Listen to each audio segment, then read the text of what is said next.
Same thing.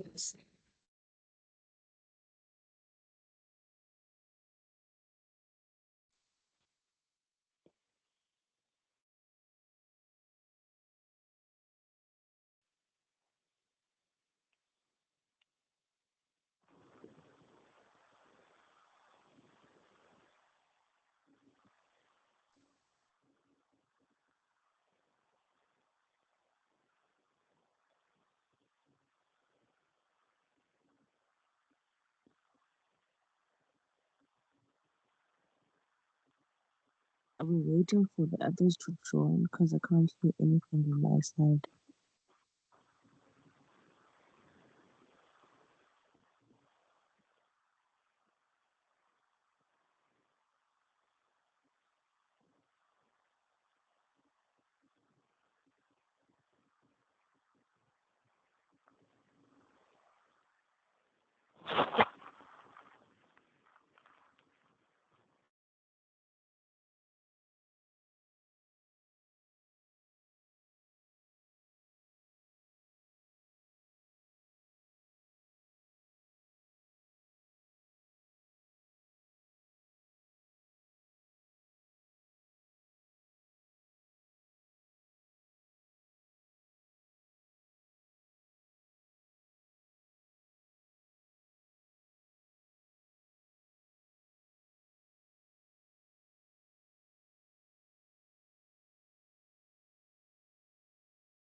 students. I'm not sure where Mrs. Lottery is. I'm just trying to get hold of her quickly, and then I will give you feedback.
Hi students, it's everyone here. I just spoke to Mrs. Lottering, to Natalie.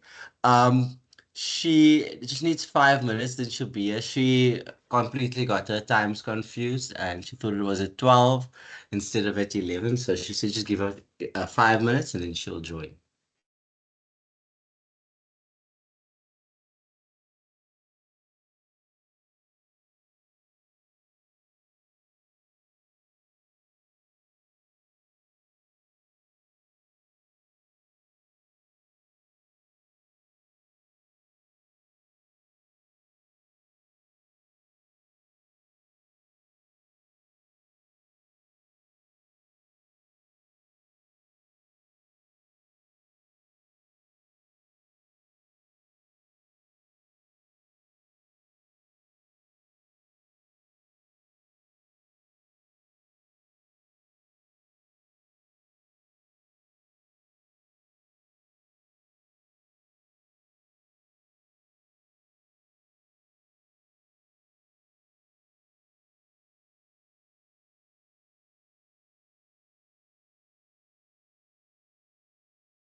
Ezintle.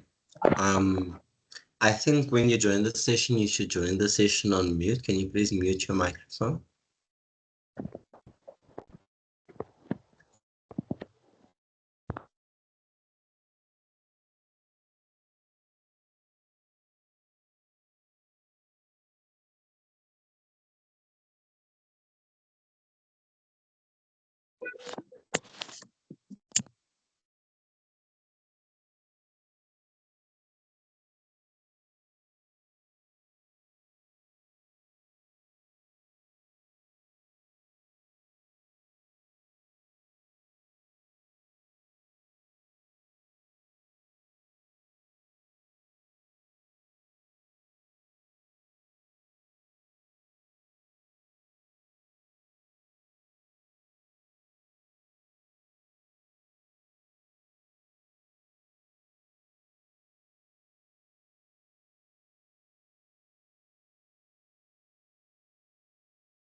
Hi, students. I am here. Sorry for the delay.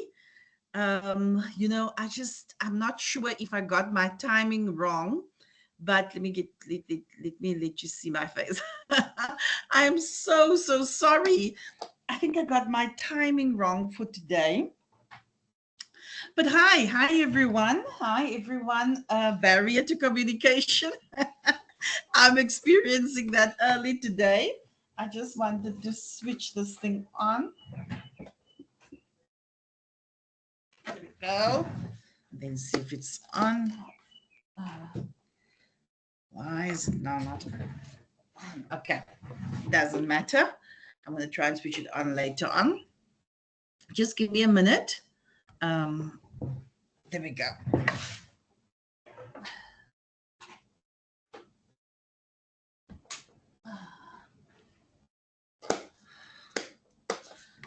No, man.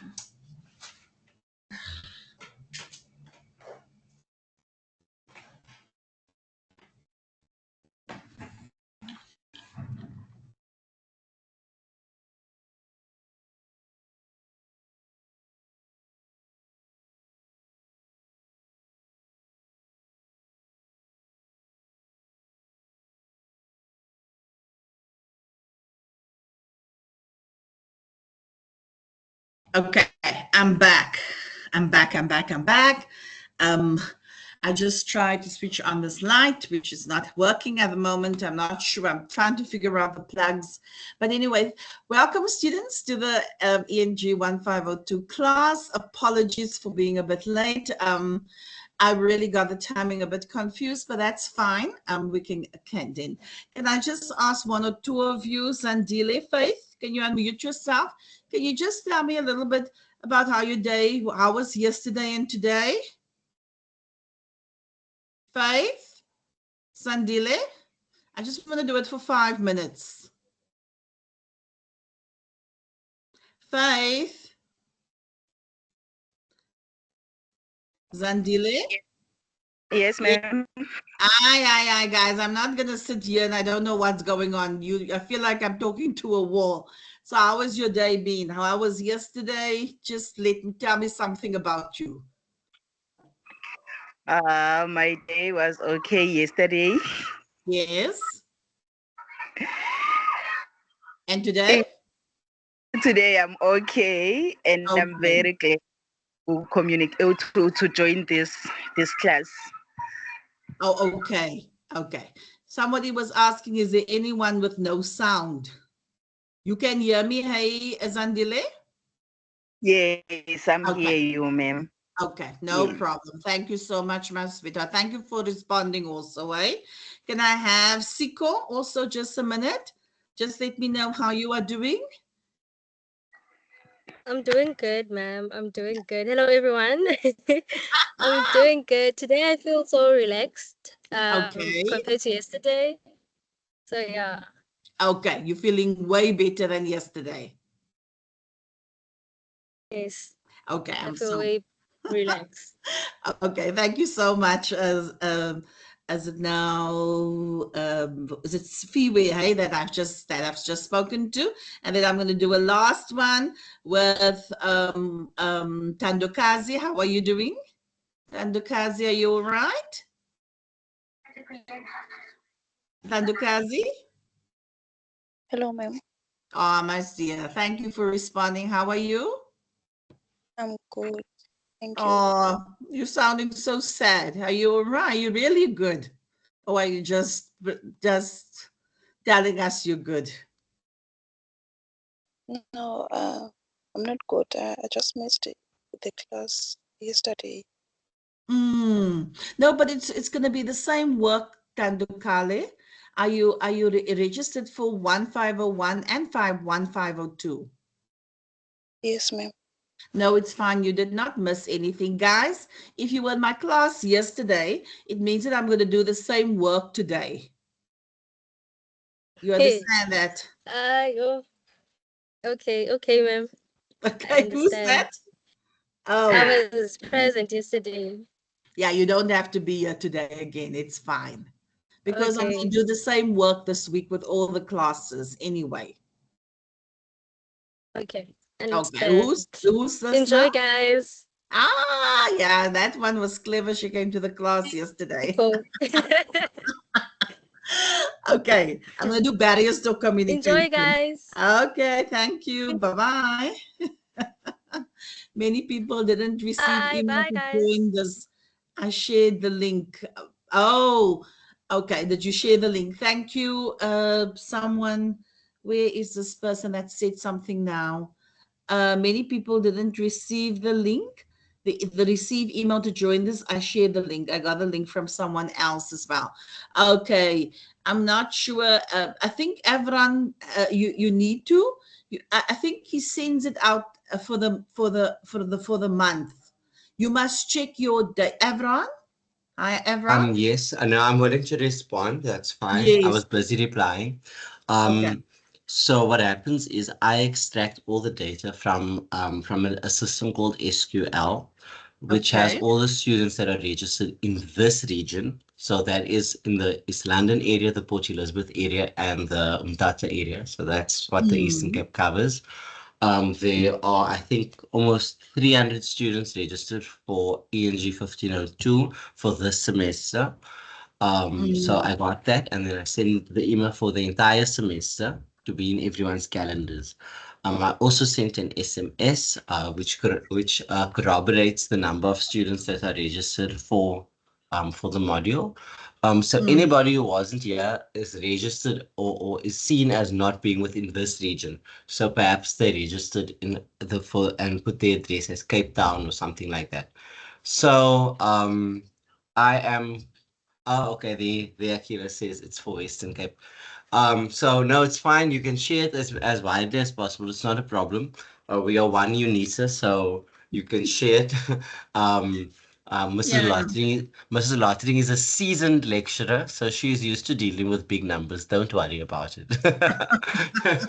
So yeah, students Okay. are allowed to share. We also have the recordings available now. Mm. I will be sending that out as a separate email today, just how the instructions and how to access the recordings and all of that. Okay, no, perfectly. As long as I mean, as I've said, I don't mind them sharing, because I do want a lot of students to actually get the content. I mean, that's the most important part, because as I've said this to them before, everyone, that this is a free support services that they are getting. And I encourage them every time to attend, but some of them have been really good, hey, in attending these classes. So I'm quite impressed and very cooperative also. So yeah, I hope this is going to be the trend for the year going forward. Okay. So yeah, I think that's supported. So for those who responded to me, thank you so much, students. It's just for me to I kind of like the little bit of interaction with you so that we don't sit down quietly. There are other areas that we're also going to discuss about later on, but where you're also going to have to give me your input. But for now, thank you for those who are here. Okay. So let's go. Someone was asking me yesterday, how has my week been? And I said to them, so far it's been good. It's Easter weekend. It's Easter week, Holy Week. It's a very holy week. It's Good Friday on Sunday, on Friday, and then Easter on Sunday. So it's a holy week essentially, but also a very busy one. So we're trying just to get things done. But other than that, I cannot complain, students. Okay. So let me share my screen with you. So there we go.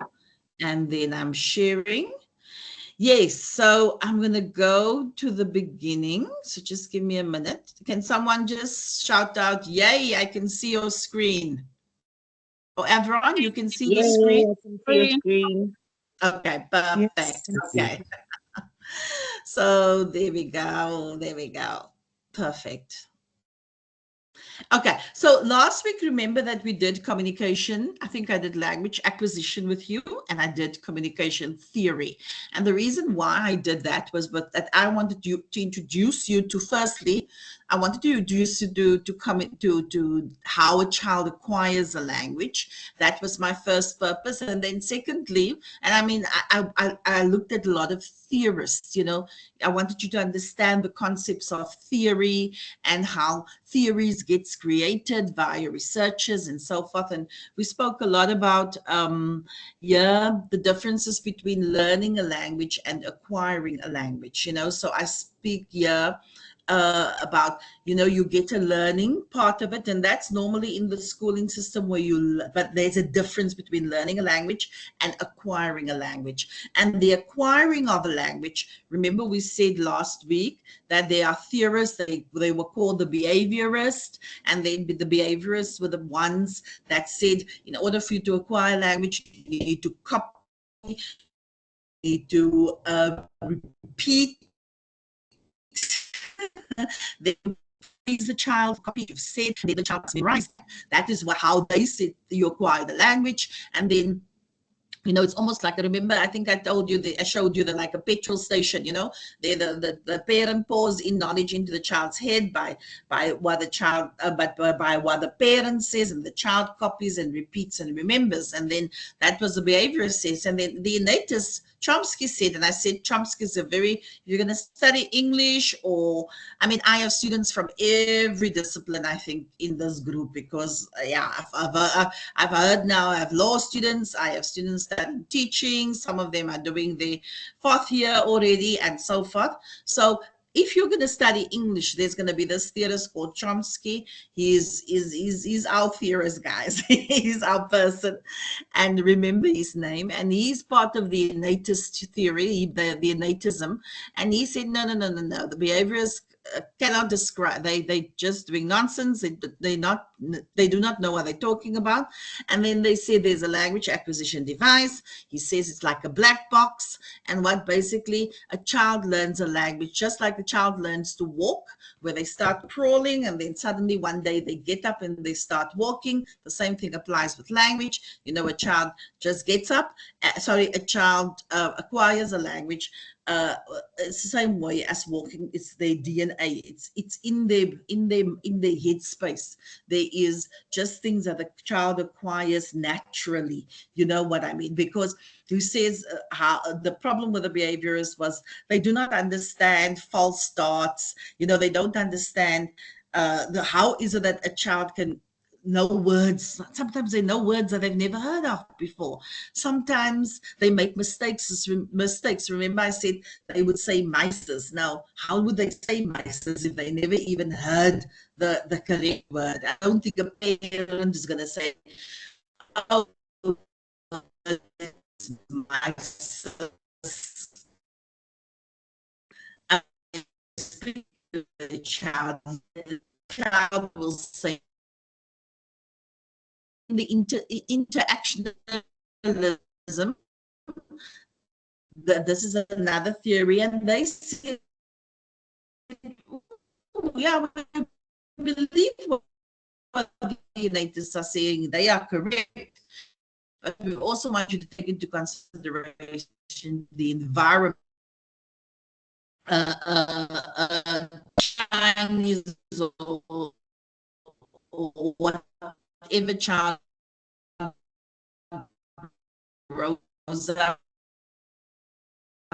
in any of the child grows up in well then a higher language an environment where they're surrounded and that's all the year, then that means that they have acquired language. They will acquire language. So the black language device, it's exactly what the native says, after also adding the environment that child grows up into. And then I said that acquires a language, and or child normally acquires is the possessions. That's the most difficult one. So I told you a possession would be something that I possess, and I think I possess the Natalie's class. Okay, so Natalie's class to Natalie. Okay, so Natalie's, it's a common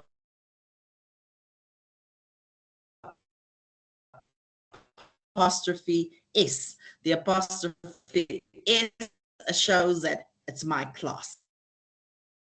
I agree with you. And then I said to you, is all these things that you need to know, the sender, communication. Then we went on to the audience, the receiver, and I told you that because your audience must be specific. I told you in my case, I am teaching PGC, sorry, Hey, ma'am, we can't hear you teaching properly. ENG 1503. So my audience changes all the time. And with that change, you know, obviously,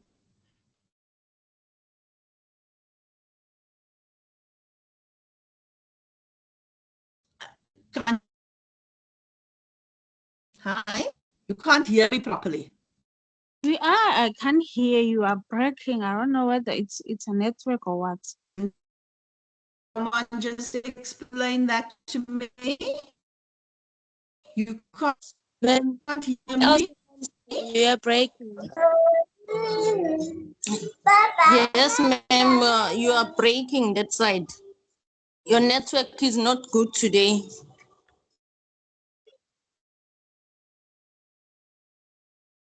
Guys, can you hear me? I can't hear you, ma'am. You are breaking. We can hear you, but you breaking up. Like you will say words and then it will stop and then you continue and then we hear the other side of the sentence. By closing. Okay.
Hi, everyone. I think we have problems with our electricity. Let me just get you guys this side because I'm not sure why all of you are now this side. Let me just share my screen again with you and then take it from the windows. Okay, share. Ah, thank you, Lord. Are you back again, students? Anyone can shout out? Hey, Hey! You know what? I remember we had a short power outage earlier, and it must have affected the power, the connection. So I was still on my little pocket thingy connections, but I changed it over to the normal Wi-Fi now. So you can hear me? yes, I can hear you now. Okay, okay. Thank you so much. So I said to you there, the sender, the audience, then the message, the medium, the See the spoken. slide or the, Where are we now? but I can't see the slide. It's blank. Is it blank? Yes, So you can't see theories of language acquisition, nothing. nothing. Oh, I can see it on my side. oh, Um, oh. It's on my side too. Can you so see it? students who can't see it, just leave and rejoin because perhaps that's the challenge now. Yes. Everyone, yes, we had a situation this morning with a power outage, but it No, wasn't sorry, a lot. I've been listening. I've been listening to what you said. I Oh, was just okay. busy with something else quickly. Okay. But we can just try and move your slides quickly. Let's just make sure. Communication theory, can you see there? Yeah, there we go. It's fine, perfectly. Okay, perfect. Okay, so I'm going to leave it like this, Avram, because as I've said, I do a lot of typing also on the slides as students comment. Okay, so for those who can't see the slides, just go out and then come back again. Okay, thank you. Okay, so I spoke to you about the sender, who's the initiator of the communication. I told you about the audience, the message, and the medium. The means to convey the message. I told you that the message, in my case, the message was last week. I wanted to teach you about language acquisition and communication theory. That's because I'm the sender. Today I'm going to speak about barriers to communication. Then the medium is the means to convey the message. Okay. What means are we going to use? Are we going to use spoken means and a written means? I also told you that there are codes, verbal and nonverbal codes. I told you that there's context. Remember, context is that interpersonal, interpersonal,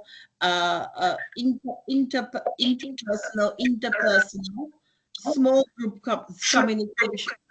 There's someone who's not muted. Please, can you mute yourself? Okay, so there's verbal and non-verbal codes, and then there's context, which would be interpersonal, interpersonal, small group communication, public, and then mass communication. And then obviously we want positive feedback from your audience. And last week I asked you to do these activities for me, which you did. Hi guys, someone needs to mute. Sorry, Natalie. I just muted everyone because I couldn't find the person, so you just have to unmute yourself now.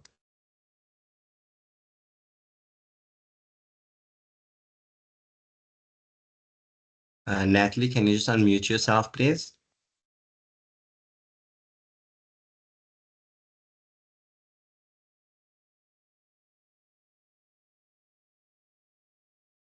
Including me. Okay, perfect. Thanks. Thanks, everyone.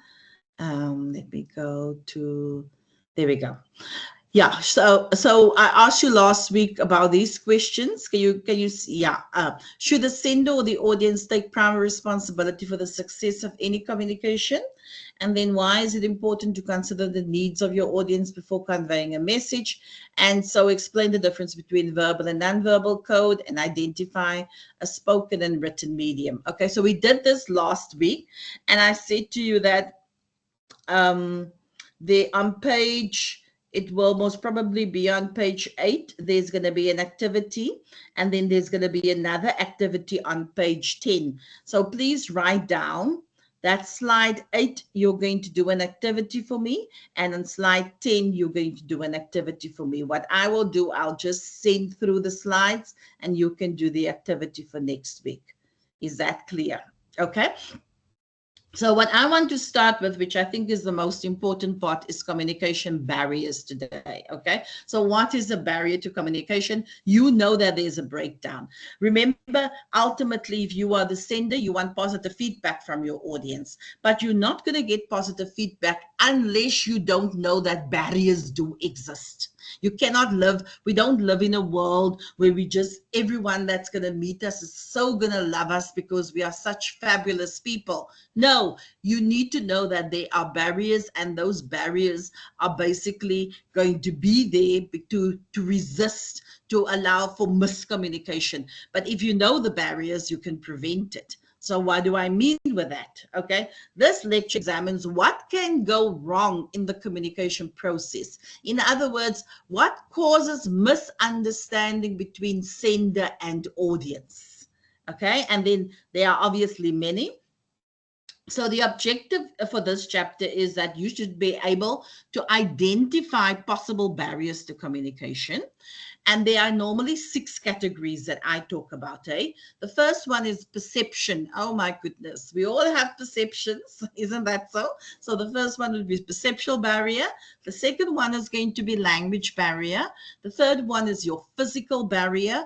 Physiological barriers, number 4. Number 5 is your psychological barriers, and number 6 is your technological barriers. So these are the 6 areas that I'm going to touch on today, which I think are the most important barriers that you need to know about. And so here's a picture of an accident, and there are many people, you know, that have seen most probably what has happened during this accident.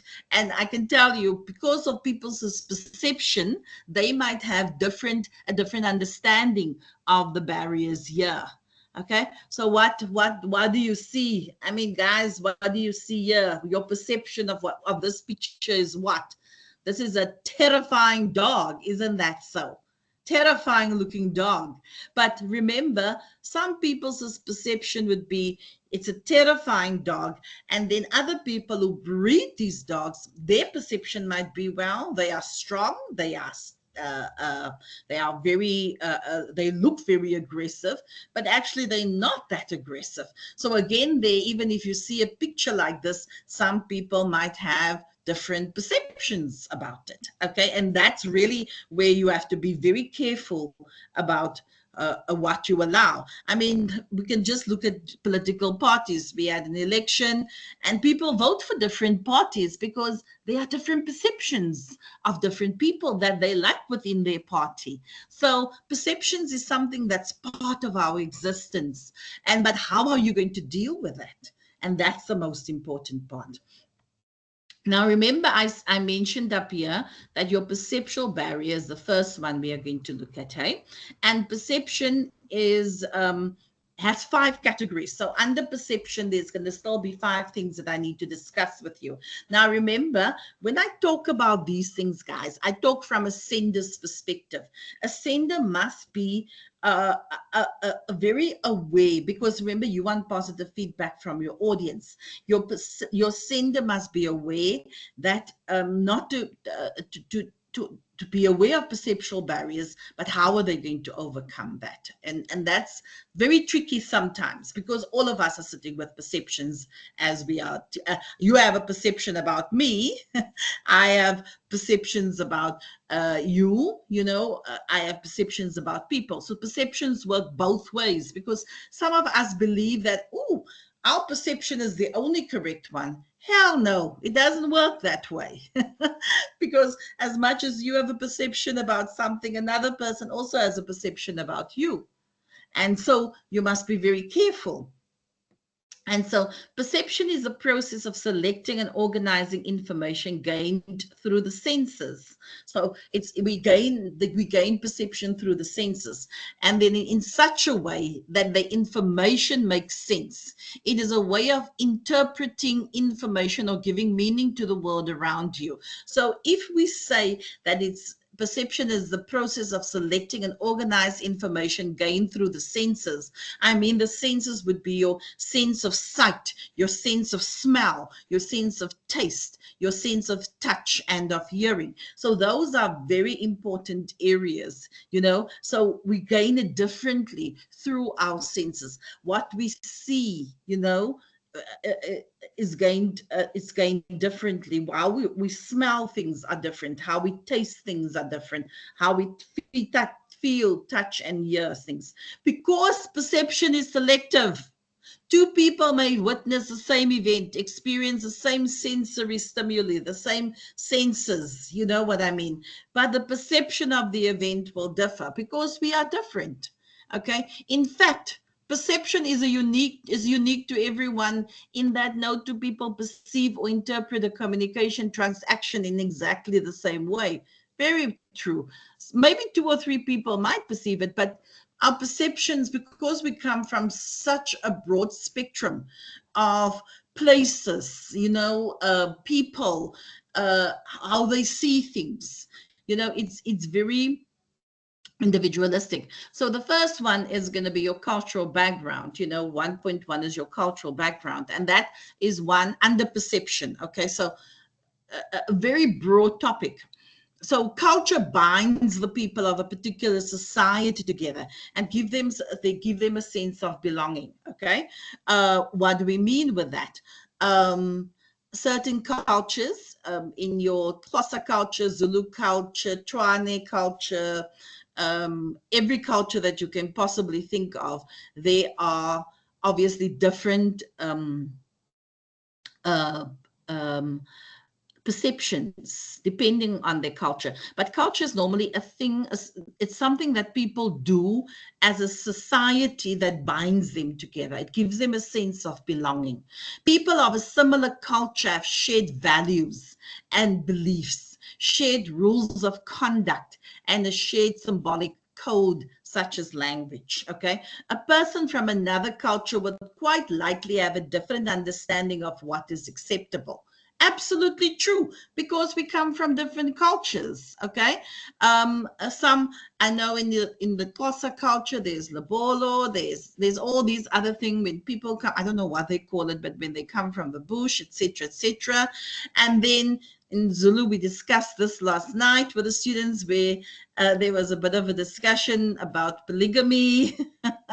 That within the white culture, there's a bit of lots of rugby and braai and boerewors. It's just something that brings people together, something that binds them together. It's a sense of belonging. So every group, it doesn't matter, guys. Every group in South Africa, depending on where you fit in, has some sort of culture. So it's almost like something that they do together, whether you are Islamic or Muslim, whether you are Hindu or Indian, whether you are colored, and so forth. Okay. I think on Friday, within every colored household, people will make pickled fish, for example. You won't have anything else in that household. That's it. You eat that for the day, and hot cross buns, and that's part of us. It gives a sense of belonging to that culture. And yes, and sometimes we disagree. I mean, I had a situation a couple of years ago with my students at the university, and they asked me, what's my opinion on, for example, polygamy, and I said to them, well, it's part of their culture. It's part of the Zulu culture. And I said, guys, it's not just within the Zulu culture that they practice polygamy. They practice it in the Islamic culture as well. They practice it in overseas. I mean, you hear about the Mennonites and what is that other group's name? Christian group. What is their name? Yeah, but it's practiced all over the world. It's not something that's exclusive to South Africa. So my opinion is that this is how I feel about it. You know, I don't look at it and say, but why do you allow a man to have different wives? And I know some of you are going to disagree with me. Remember, people, perceptions will work both ways. As much as you have a perception about something, they also have a perception about you. So it work both ways. So I wanted to ask some of you within your culture, you know, how are their perceptions that or do you, what are your shared culture that you have that's common to your culture, and maybe others that would feel, well, I don't necessarily believe in it, and so forth. So I can open the door or the floor to anyone who would like to comment on that. Nompilo. Nompilo? Guys, I'm not even asking you to switch on your camera. I'm just saying to you, unmute yourself so that I can get a response from you. Is that clear? You have to participate. We can't have a class where I'm speaking all the time. With this lecture, I would have looked face to face in my classes if I had a face-to-face lecture, and I would have asked the students to respond. You can't be a student at UNISA doing an online course and you don't respond. It makes no sense. And in my classes, students, I really don't care about whether your answer is perfect or not, as long as you respond. Is that clear? Because I also need a little bit of help from you. And I'm so grateful for some of you that always responds without hesitation. You know what I mean? But you're going to have to do that in order for us to get going. So where are we now, Nompilo? Can you unmute yourself? Nompilo? Nompilo? I'm going to assume that you are not in the class. Sorry, Yes. sorry, ma'am. I was struggling with my laptop. Okay, but Yes. I can hear. So, which culture do you identify with, and what practices do you have? So I will take a Zulu. Okay. Yeah, in Zulu we do, when you want to get married, you are paying a lobola, and there's something that you do when you are paying a lobola. When it's finished paying a lobola, the girl that was being loboled, she will go. It's something that we call it's Ingriba Masondo. Okay. Yes, we do Ingriba Masondo. Then there's a something that's a guy who was loboling that gives to his in-laws, like Okay. yes, like is kwehlela zikamkhulu, the grandfather of a girl. Yes. Then they continue and get married. Okay, perfect. Yeah. Thank you so much, Nompilo. You've given us a little bit of insight that what happens within the Zulu culture. You understand, students? I just need to emphasize this. It is very difficult for a lecturer to sit and not get even a response. I don't see your faces, you guys.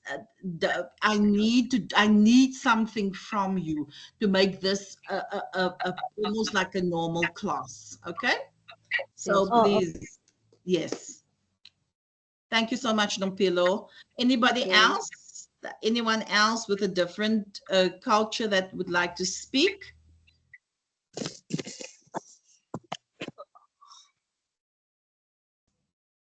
Is it Subramani? Is it Subramani? Yes, Subramani. Can you respond, please? Can unmute yourself?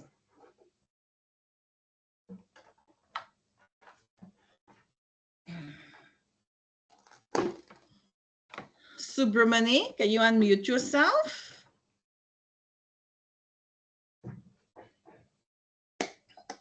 Okay.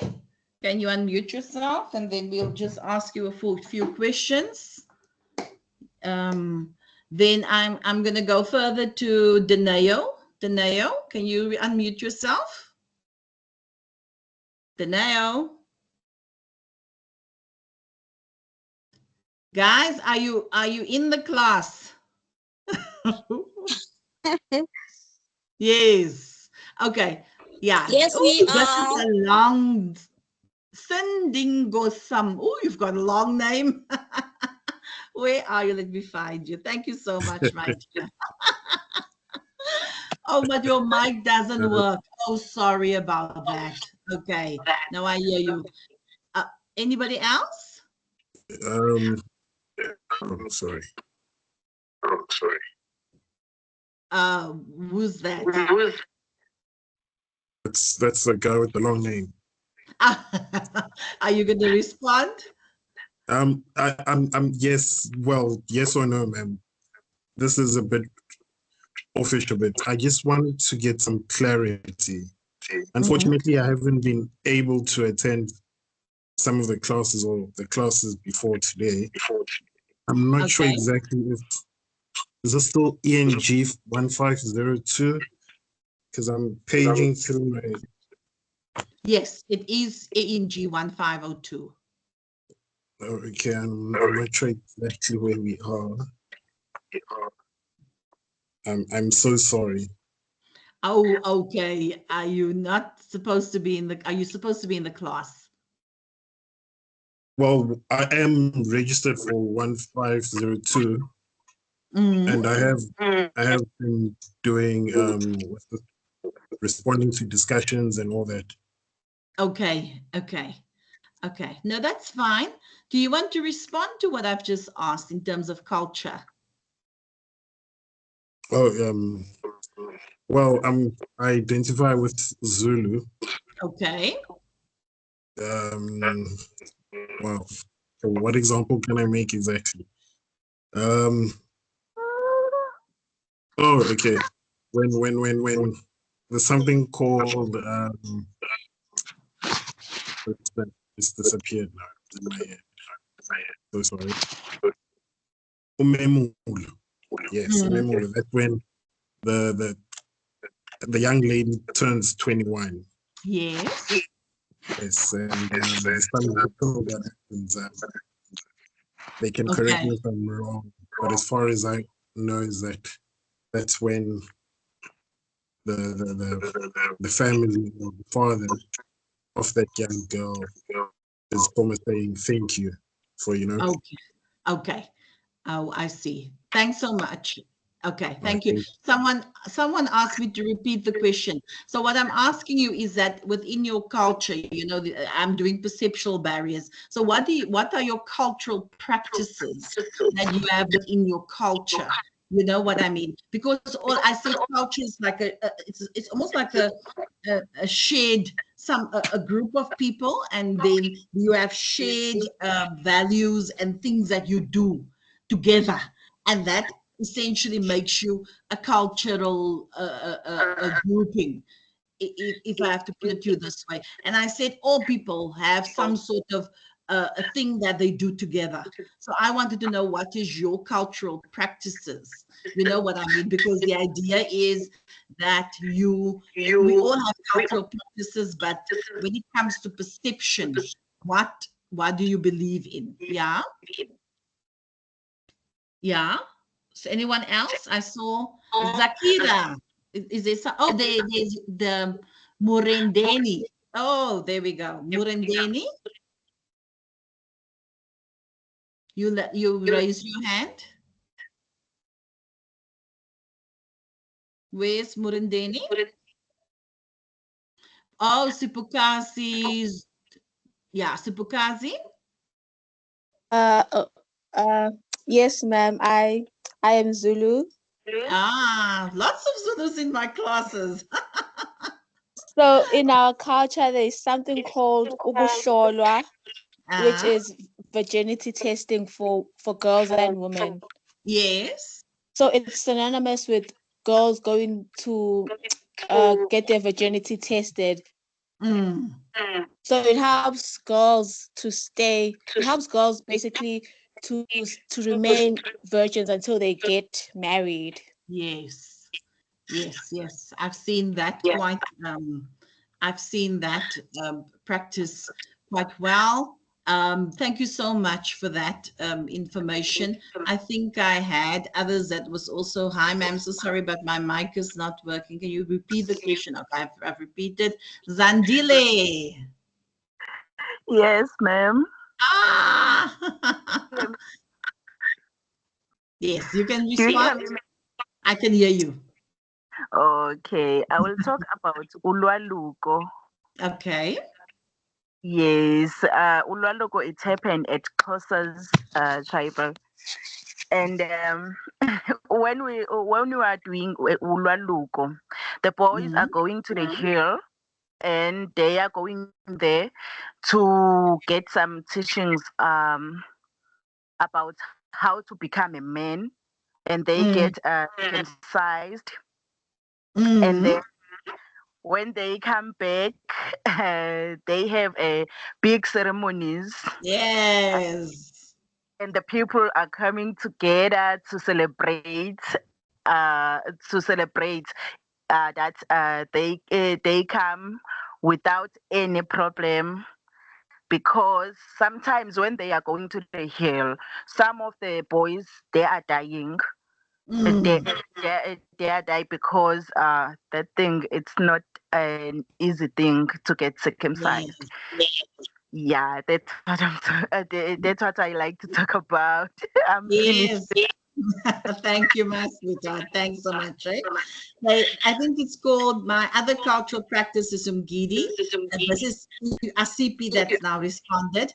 It's a celebration that occurs on the final of day of male circumcision in Xhosa. And yes, I know about that one. I've attended at least 2 of those in my lifetime, and I'm so proud of it that I've been there, because the celebration is insane. You know, after the boys have achieved their goals. And yes, I know about a few practices in terms of these things. And so yes, thank you so much, students, for your input. I truly appreciate your giving me feedback. So yes, there are many cultural practices, you know, within, even within communities, that you might not even think they are cultural practices. There are things that they do that's just common in a household, you know what I mean, and so forth. So it's in Islam, for example, you know, going to pray on a Friday afternoon.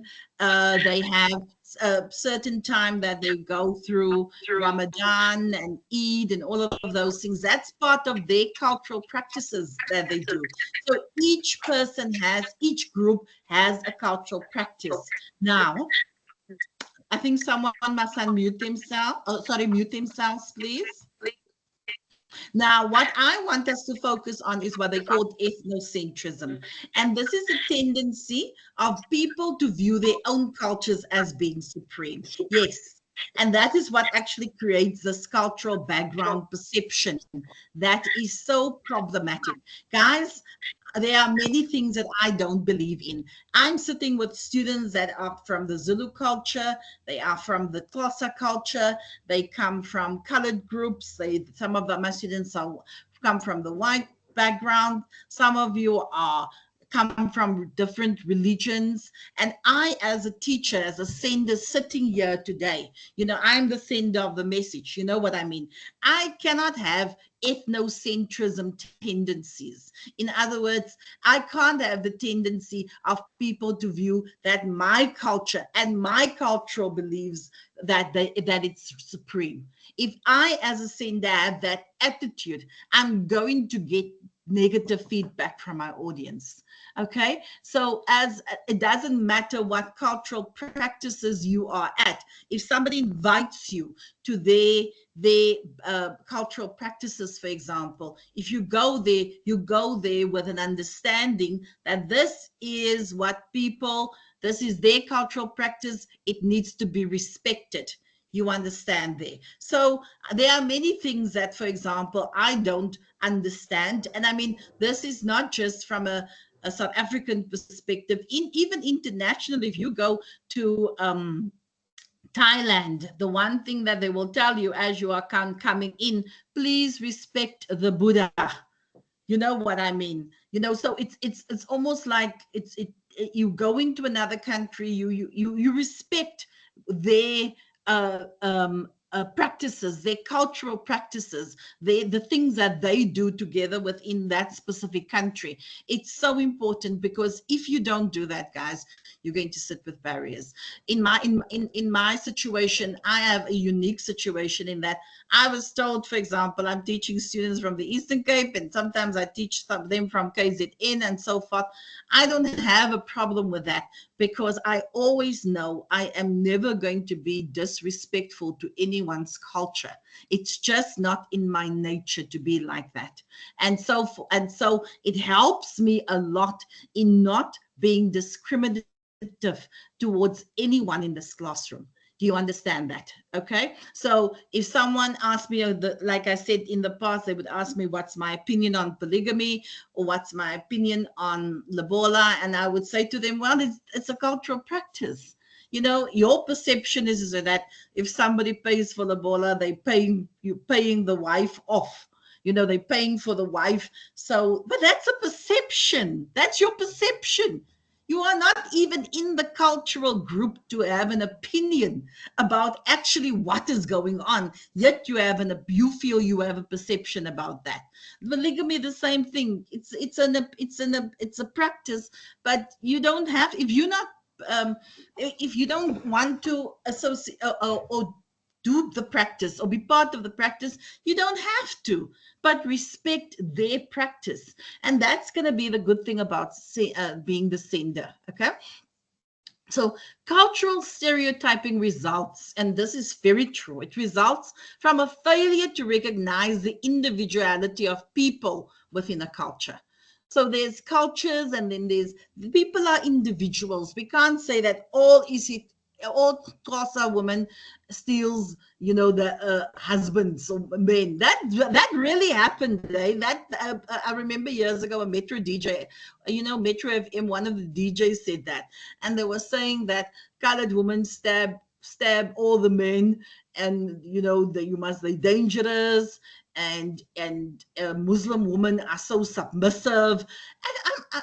And they were obviously they had to apologize after that. But I mean, that was such cultural stereotyping. It was shocking, actually, that as a Metro FM presenter, you have this opinion, so when you encounter cultural practices that might seem different to your own, it is important to recognize, appreciate, and respect those cultural practices. In this way, ensuring that miscommunication is less likely to occur. And it's not complicated, guys. It's not. You know what I've come to realize, and I'm quite open to cultural and backgrounds, and I mean, anything that's got to do, that is something that I'm going to learn. I appreciate that. And I've learned that in South Africa, we have more in common than what we do not have in common. You understand that? We all like food. We all like laughing. We all like, I mean, if you go to South African TikTok, you'll see all the jokes that's happening in South Africa, and every color and race participates in it. So it's almost like I feel that we have more in common than what we don't have in common. And yes, guys, I'm telling you, I am very aware that South Africa has all its issues. In fact, I invited very, very good Nigerian friends over for Sunday lunch about say 3 or 4 weeks ago. And I said to them that, I am not going anywhere. I don't want to live in another country. I love South Africa. That is where my heart lies. And I can say that to you guys because I have traveled internationally. So I know what's going out there in the world. But this is my country. I love my culture. I love knowing different cultures of South Africa. And yes, it's not perfect. Our politics will drive anyone insane.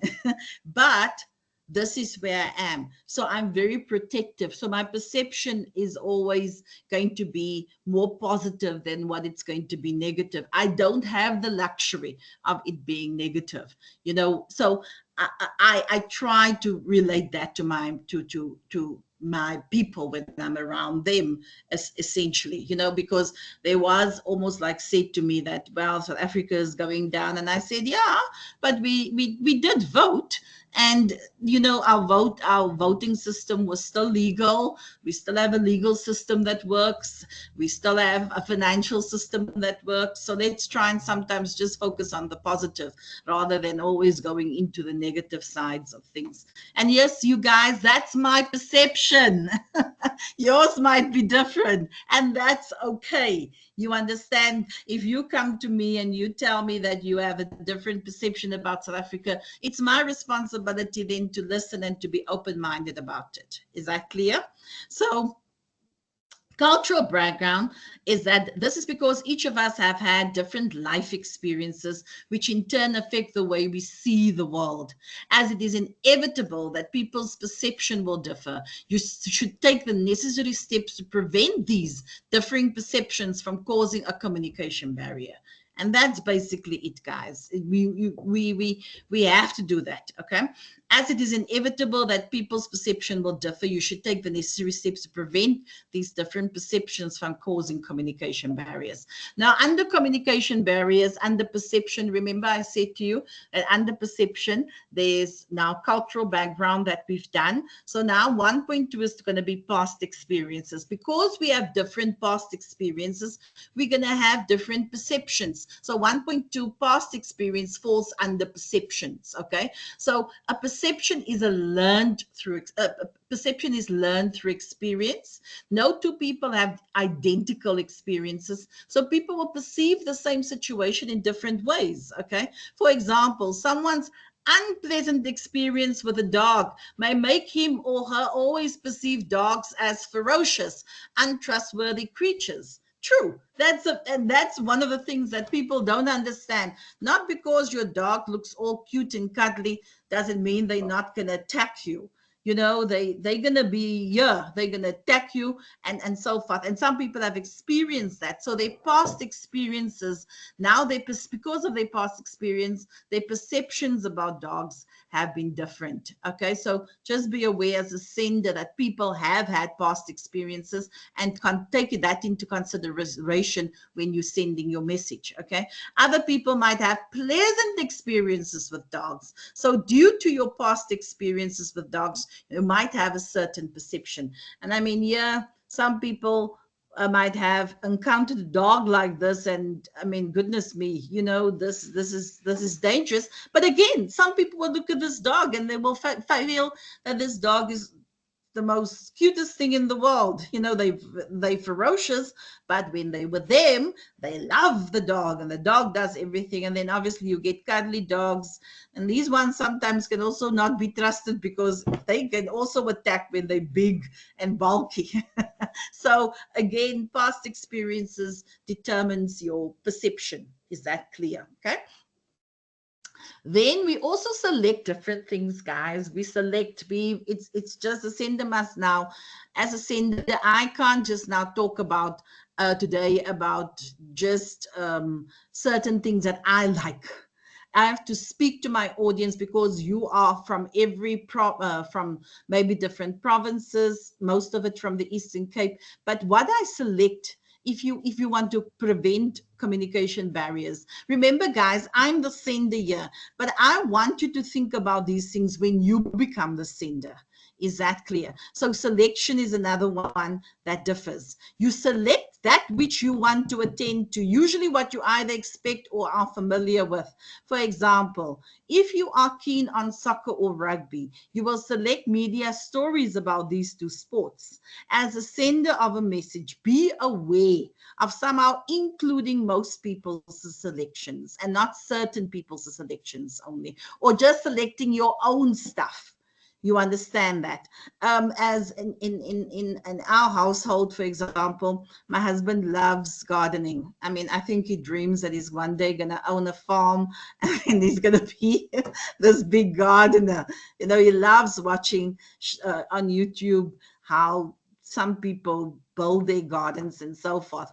That's not my personality, you know. So we there are certain, we select different things. I enjoy sitting on YouTube and maybe reading a book now and then. So yes, as a sender, just be aware of your audience in terms of what, how not to harbor on topics that you only like, and not taking your audience into consideration, you know. And ask questions, ask things like, what do you like, you know what I mean.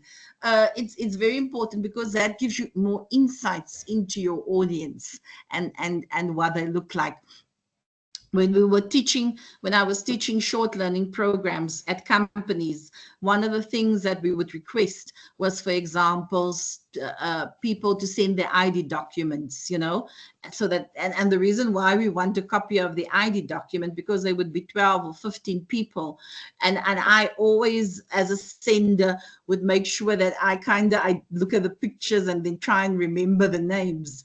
And then as they would come into the wall, into the classroom or conference room for the first time, I would then say, hi, Bongi.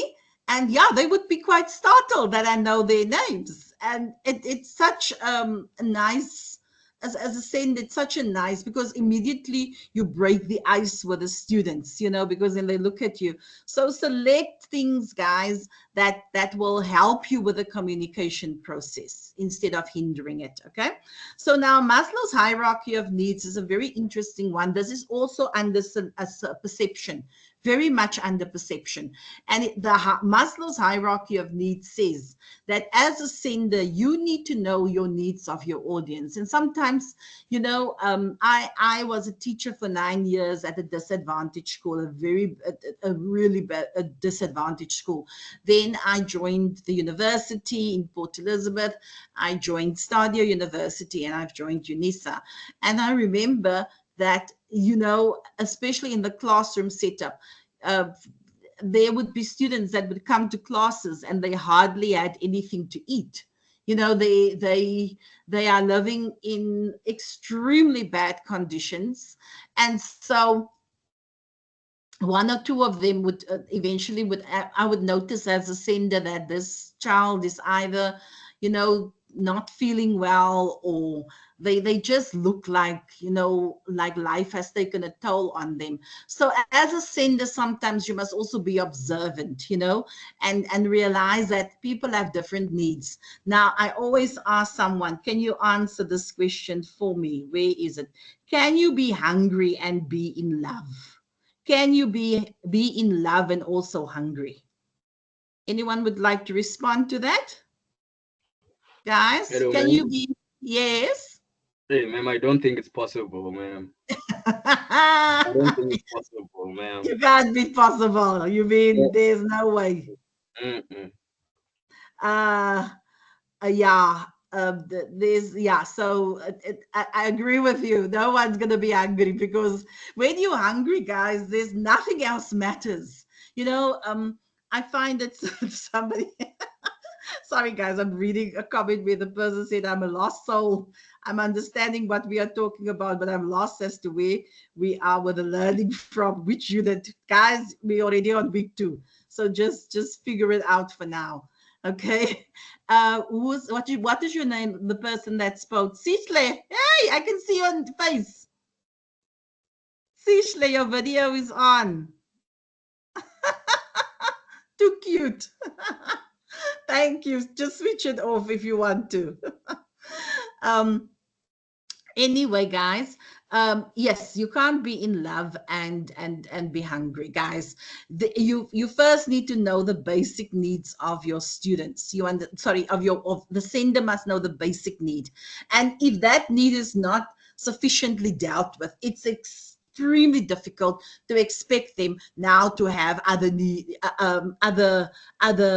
things that they must focus on. So, for example, yeah.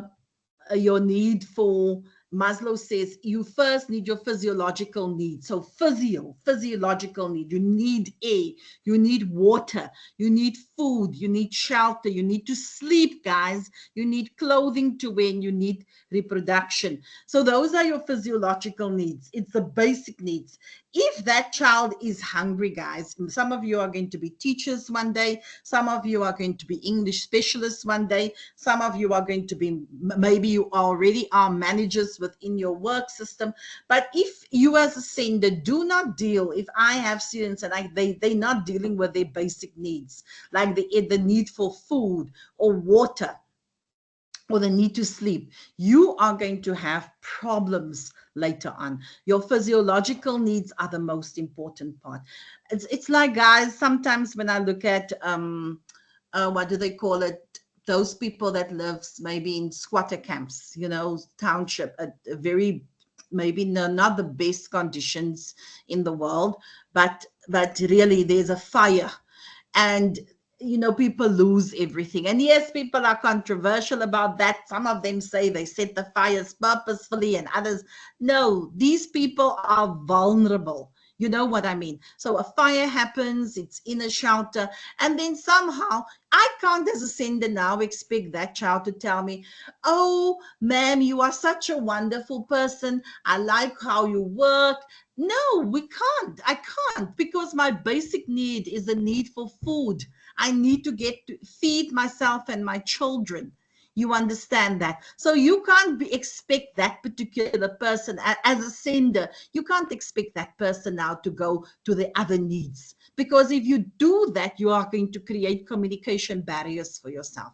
Okay, so the needs, guys, you can be in a helicopter crash one day. Let's say I'm going to tell you now a movie plot, the plot, and you've seen this before. Somebody robs the bank. They have 50 million rand on a plane and the plane crashes with all that money. You understand that? And now they have nothing to eat. Do you think they're going to be concerned about that 50 million rand? No, because if they don't have food, they're going to die. You understand that? That need has to be fulfilled. Eventually, they will start burning the money just to get warmth, especially if it's in a cold area. They will start eating anything that comes their way. They will start eating people, their own people, in order for them just to die. If the person is dead, they'll start eating that flesh, because the need for the need for food and water and shelter and clothing, those things are important. So as a sender, just be aware that your children might be, or whoever you are sending messages to, might be experiencing that. Okay, your safety needs is number 2. Maslow says if the first need is met, then safety needs is going to be the next one that your sender must have. Sorry, that your audience must have. Your audience must feel that they personal security. They must feel that they employment, resources, health, and property. Those are the needs, the safety needs. That's important. But the need there that's the most important is the fact that they feel secure. They have a place to stay. I mean, it doesn't have to be a fancy place, guys.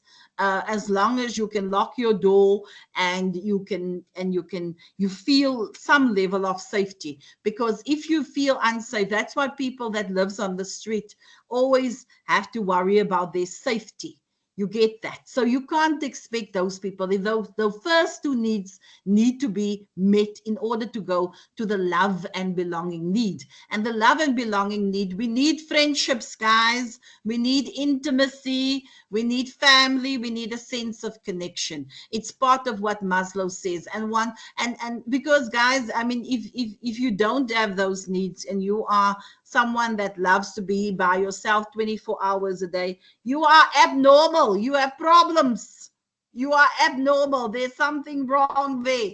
So please, guys, go and see someone. But we need friendships. We need intimacy. We need a family. We need a sense of connection. And it doesn't, when I say family, I don't mean your immediate family. Some people have family. They call their families because of the situation that are in. Some people will say their friends have now become their family. As long as you have something that you can fall back at, or someone you can talk to, that's the most important part. Okay. So then after you have all the first needs met, as a sender, you've now seen with your audience, oh, they have their physiological needs met, they have their safety needs met, they have love and belonging met. Now they can work on the esteem.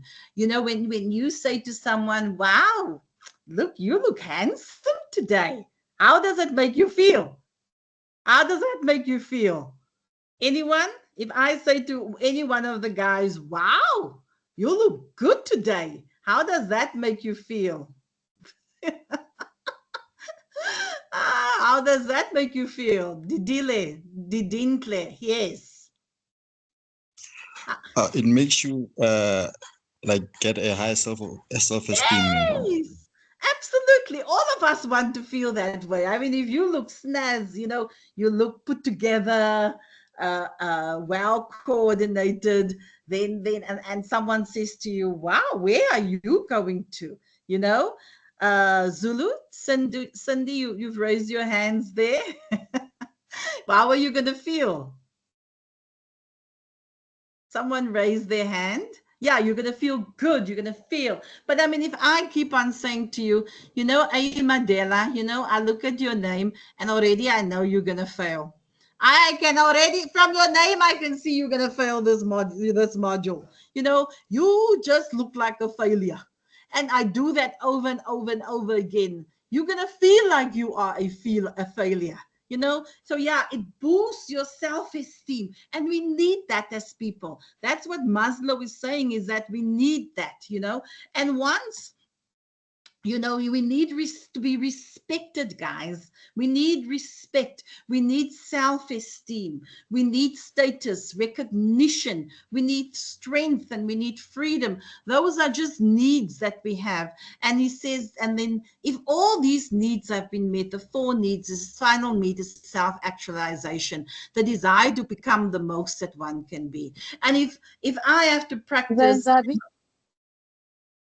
yes.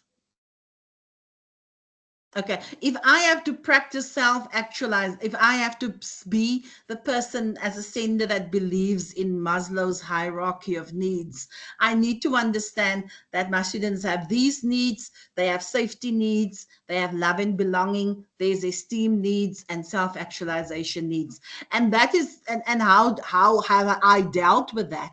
I used to have what they call recordings. Now, then the students must upload the recording of themselves doing maybe what do they call it, examples of different types of essays. And then in the background, it's because now they're uploading, and in the background I would hear chickens going crazy, you know, early in the morning. Sometimes there will be children crying, because some people live in very small places, you know. And as a sender, I had to say to my students, you know what? If you send me a recording and sometimes there's maybe animals in the background, depending on where you come from, or there's just maybe an interruption with a child, I'm going to try my best, you know, to ignore those things, because as a sender, I need to understand that my audience has different realities that they are dealing with. You understand that? And I, as a sender, can't now come and expect you, if you are living in a one room or two room situation, which happens to some of our students, that now suddenly I'm giving them stress because I want no sound in the background. That's impossible, guys. It is impossible. So yes, as a sender, I'm aware of Maslow's hierarchy of needs, and I have to practice that. Is that clear? Then so Maslow came out with a hierarchy of needs. You are influenced by your physical and psychological needs. That's what Maslow's saying. He was Maslow's a psychologist, put forward the theory in 1943 already. It has changed a bit, but it's mostly the same.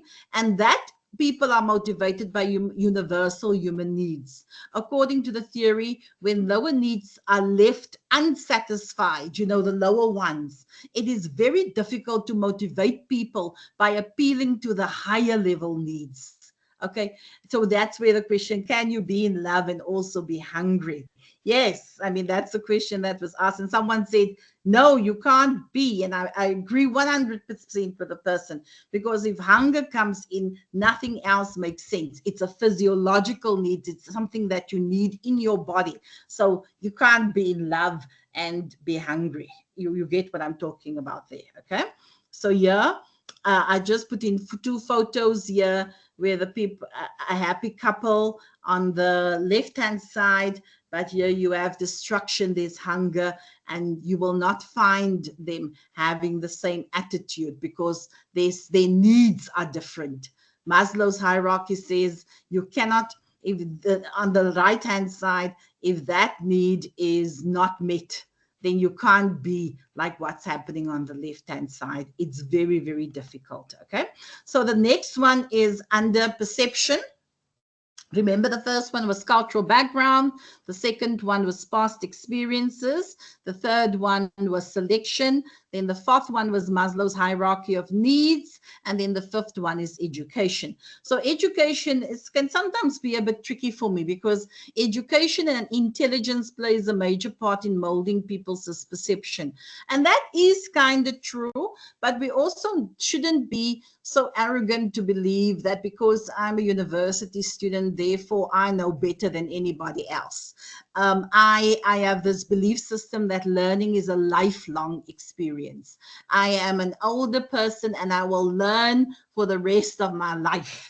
You understand that? And I learn via my students. Like I've learned about the Xhosa culture, I learn about the Zulu culture, and sometimes there's something new that pops up that says to me, look at this. This one is so interesting. You know what I mean? And for that reason, it's a lifelong experience. But what happens when you have education and different intelligence, you know, in people's perception? As a sender, I've experienced that. I'm experiencing it now, where I have students that's in different faculties that are studying different modules. Some of you are first year, some of you are second, third year, some of you are doing post, 1 or 2 maybe post grad and so forth.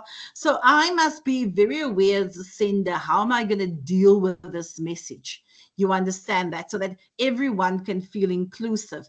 And one way of me doing it is that I allow my audience to speak also, to give their input, you know, to find out sometimes what are you doing in the classroom so that I can know what I'm dealing with.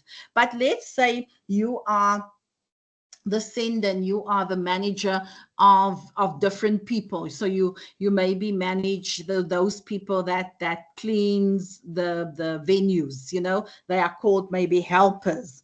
You also maybe have other people that's doing, but then you also have administrative staff, and then you also have maybe people that are on a higher level educationally. I always say maybe because the helpers might not have emails, I think as a sender, it would be wise for you to have a face-to-face discussion with them about issues, you know, as a sender, because then that will prevent miscommunication. With the admin staff, maybe you can discuss things also face-to-face, but then you can also do it via email, you know, and maybe with the other groups, you can also do that. Your as they may be called higher level people, you can do a Teams meeting because most of them will have computers and so forth and so forth. So it all depends, guys, on the educational level. And as a sender, you must be aware of that. It's like, if I teach, I can't be expected to teach professors the same way I'm going to teach maybe a grade 8 classroom. It's totally different. So I have to take the education into consideration. So now we've covered all the 5 needs. We've covered was under perception. We've covered cultural background. Okay, we've covered a past experience. You know, we've covered. Let me go further. We've covered selection, that we select different things. We also covered Maslow's hierarchy of needs. And then finally, we've covered education. Okay. So now the second one, remember the first one was perceptual. The second one is what we call language barrier. Okay, so if we look at this letter here, this is a beautiful letter that I got from a student a while back, and I'm going to read it to you. And now we're doing language barriers, remember. So I just want you to give me your opinion about this letter. Okay, so I'm going to read it, and then you can give me your opinion. So, good afternoon, ma'am. I trust this email finds you in good health. Why did I not? Okay, let me just do something quickly, guys. Ooh. I don't know why I didn't do that last night. Can you see there? And okay, then I'm going out there, and then I'm gonna do that out as well. Okay, there we go. So if you look at this email, I'm going to read it, and I want you to just tell me what you think of it. Good afternoon, ma'am. To Natalie Adams, good afternoon, ma'am. I trust this email finds you in good health. Please allow me to extend my sincerest apologies for my late correspondence. I understand fully that it falls outside customary office hours. As a novice participant in distance learning, I have found myself grappling with the intricacies compounded by the demands of a full-time occupation and the recent commencement of my teaching practicals. While I recognize that these circumstances do not excuse my oversight, I must acknowledge my regrettable error in missing the deadline for the first assignment that was due at midnight on the 9th of April, 2024. Regrettably, I mistakenly believed I had an additional date to fulfill the submission requirements. Okay. Upon reviewing the technical specifications outlined in the assignment instructions, I observed that allowances for late submissions are outlined. In light of this, I am compelled to inquire whether it might still be possible for me to submit the assignment by April the 10th, 2024. I wish to emphasize that my commitment to academic integrity has been unwavering throughout my educational journey, spanning both my secondary and tertiary studies. Missing a deadline is not a regular occurrence for me. In truth, it has never occurred before. It is not my usual standards, and I am resolute in ensuring it remains an isolated incident. Any guidance or leniency you might afford in this matter would be immensely valued. I offer my assurances that such an oversight will not recur as I strive for vehement dedication to academic excellence. Your consideration and cooperation in this matter are sincerely appreciated. Kind regards, and then the particular person's name there. So as I'm reading this, how do you feel about this letter? Anyone wants to comment about the letter? Anganati, you've raised your hand. Anganati? Yes, ma'am, I'm here. Yo, ma'am, the English in this email is too bombastic. If it was sent to me, I would have to go and search the words, so that would be a barrier because I can't understand these words. And also yes. the length of the email, it seems like it's a letter. You are not happy with what is being said there. Because it's a simple message. My goodness. It's a simple message that could have said that I've missed the deadline, so I'm asking for, it would have been short without the bombastic words. So there were no need for these words. Okay, there was no need for these words. Okay, no problem. Sorry, guys. Thank you so much. I appreciate. I agree with you. Actually, I was thinking, wow, when I received this. I think I received it very early in the morning, and I was so overwhelmed with it. I was thinking, this is my example. I'm going to use that, guys. You do not have to use difficult words in order to send a message. There's this perception in English that if I use difficult words, it means that I am going to be so perceived as being this clever person. And that's not the case. Okay. So I just wanted to keep with what I'm saying. Sorry, guys. I just want to go to one email. This is from Aliyah Latif. She wrote me a message. Sorry, she wrote me a chat in the chat. I'm sure she doesn't mind me reading it. Miss, if I can correct you without offending, good. In our, this is about, I suppose, cultural barriers, guys. She wrote in the chat for me, hey. In our country, it can be seen as a religious practice. I think it's the one about maybe is it in connection with polygamy or what? If, yeah, I think it's got. In our country, it can be seen as a religious practice, but it's also a cultural practice. In Islamic orientation countries, it is the culture. When other people come in, that is what they experience. Like in Saudi, non-Muslims have to conform to the culture of dressing modestly, which is not part of their religion per se. Or when prayer time is in Muslim countries, shops close as part of culture, which doesn't necessarily happen everywhere else. And I like how you said about this, the Mendi. In my religion and culture, Mendi plays an important role. So it's interchangeable depending on everyone's background and the context of different places. Absolutely agree with you. If I go to Saudi Arabia, for example, I need to adhere to the cultural practices of Islam. I cannot go there and not dressed modestly. That's part of their religion. So if it says that if I go to Saudi, I need to respect how that works, the cultural practices work, that is what I need to do, because it's just the way it is. Okay, guys. So what I'm saying to you is that you must respect, always have the ability to see other places, how people practice how people practice their culture or religion in other places, and then culture and religion in other places, and then respect it. Thank you so much, Aliyah, for clarifying that for me. It's always amazing when students can correct me, and I'm open to correction all the time. But okay, so I hope you understand that. So thank you so much. I'll just give you a tick. Can you cover poems too? No, can you cover poems too? No, I'm not supposed to cover poems. I cannot cover poems for now because it's not acceptable. Didn't Zile, you have a question? Didn't Zile, you have a question? But the writer is very articulate, but the message is simple and plain. She was late for assignment submission. Okay, that's what someone said.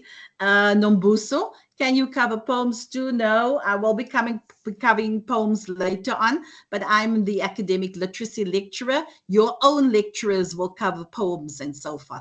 I cover things that you will have to apply when you answer questions in your assignments and so forth. Okay, so yes, guys. I've been told that maybe if she thought they give them an extension, they submit. What are you guys talking about? I believe she was feeling guilty for not submit. No, that's got nothing to do with this classroom. So essentially, anybody else about the letter? Someone said here.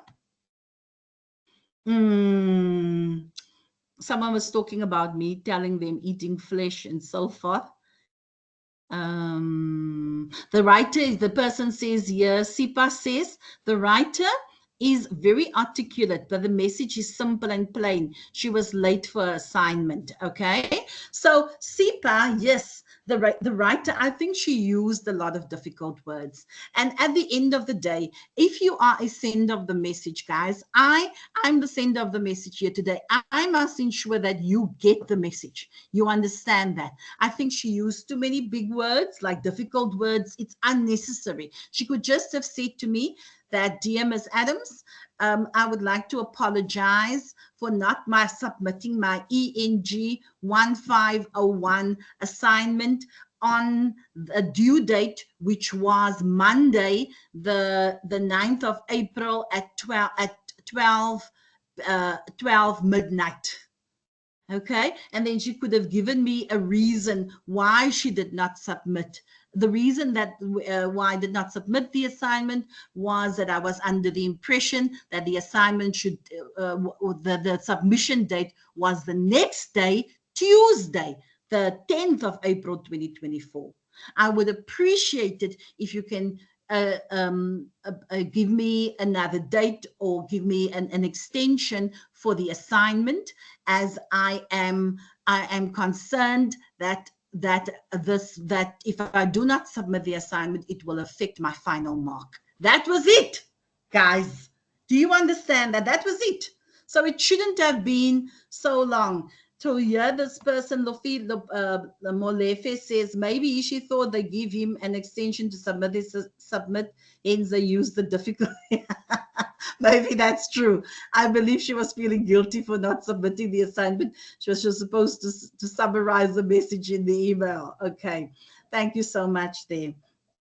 Somebody, Asipe, said the length of the letter is too long, and she also used too many big words. So this is another thing that creates barriers, guys, is when you use difficult language.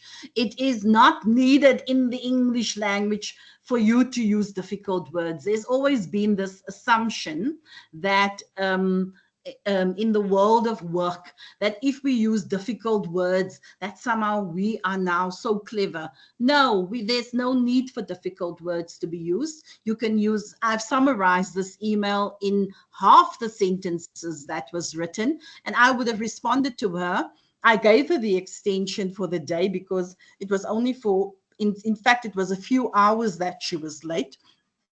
And it's part-time students, so these are all students that are working, but I would have summarized this in like a few lines, and I would have responded to her by saying to her that she could get the extension. But yes, and in the English language, please, there's no such a thing that difficult words must be used, guys. I think you need to understand something called clarity. Clarity is the most important thing. Your audience needs to understand what you are saying, so you need to be clear with your messages. Is that clear? Okay. So a language barrier, already we've identified that we don't have to know difficult words. So language and the way we use it often results in barriers. If meaning is not understood, we use jargon.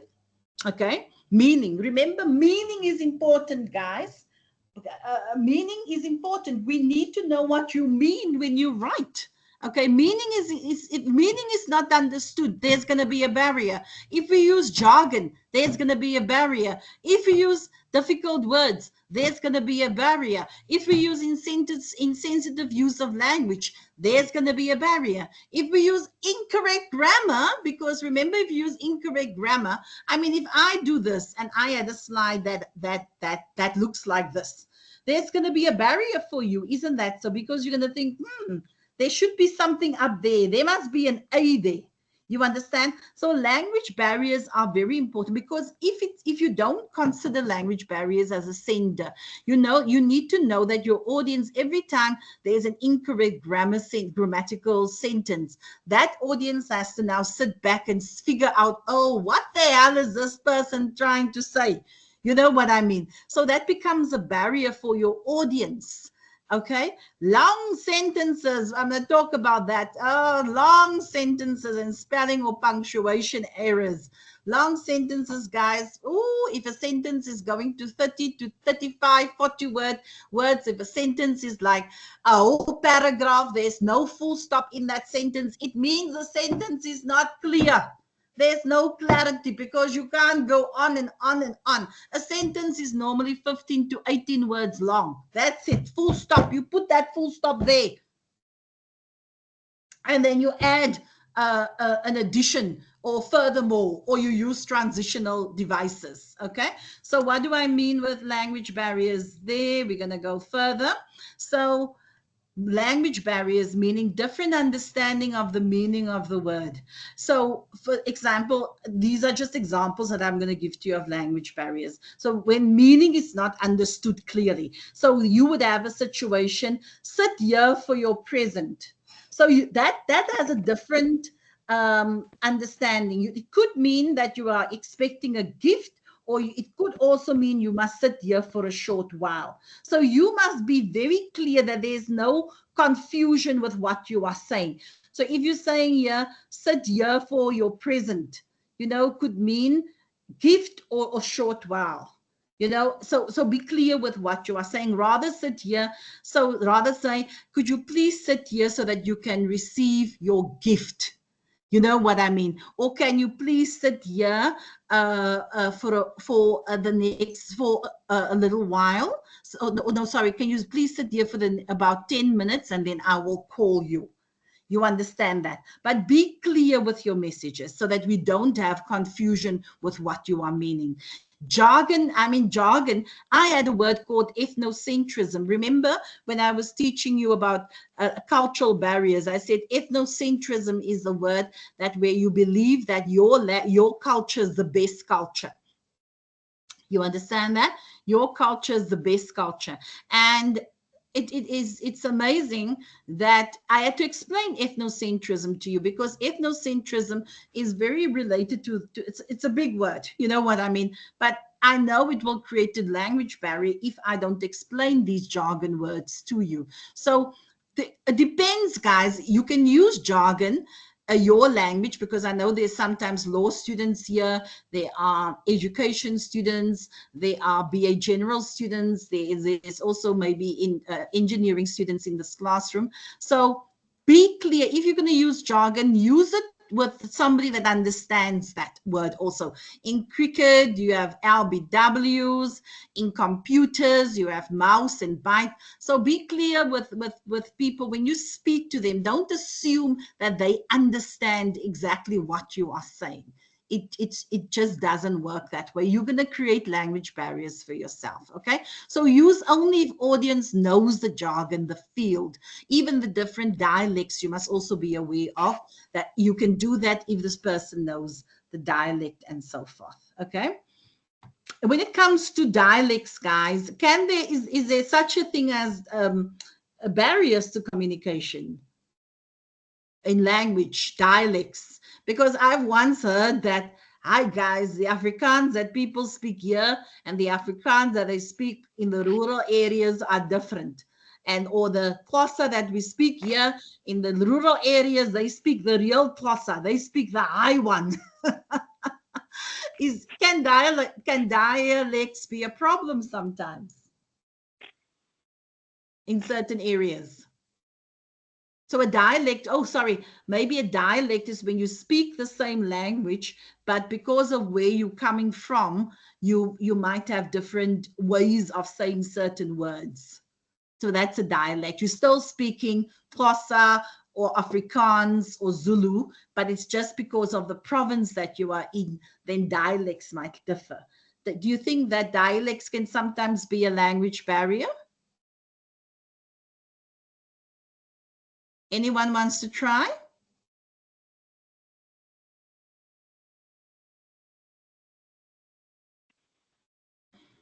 Anyone? Lungile? They believe one must be presentable and the perception of presentation is one that's fully covered. Yes, I agree with you. Yes, I agree with the statement here. Even at court, yes, absolutely. Do you think that dialects would also be, can also become a barrier to communication? Didinle, do you know that your hands up? Didinle? Yes, ma'am. I think that dialect can be a barrier to communication because from my side, as a Tswana speaking individual, I'll have a tough time understanding a person because I'm based in Bred in the Northwest. So I'll have a difficult time understanding a person speaking the very same language, but with a different dialect. For example, in the Northern Cape or in Botswana, Yeah. for example. Yeah. Oh, okay. So you've had first-hand experience with that. Thank you Yeah. for sharing that so much. So Sipa says, yes, in Joburg, their Zulu is totally different to our Zulu here in KZN. The dialect make one lose the meaning of certain words or even pronunciation. Thank you, Sipa, for commenting that. Very interesting, and that's so true. Yes, Sandile. Do you believe that dialects? Anyone else that wants to respond to that? Yes, so I think we can agree that it can become a language barrier if we are not careful. Okay, very good. Thanks, guys.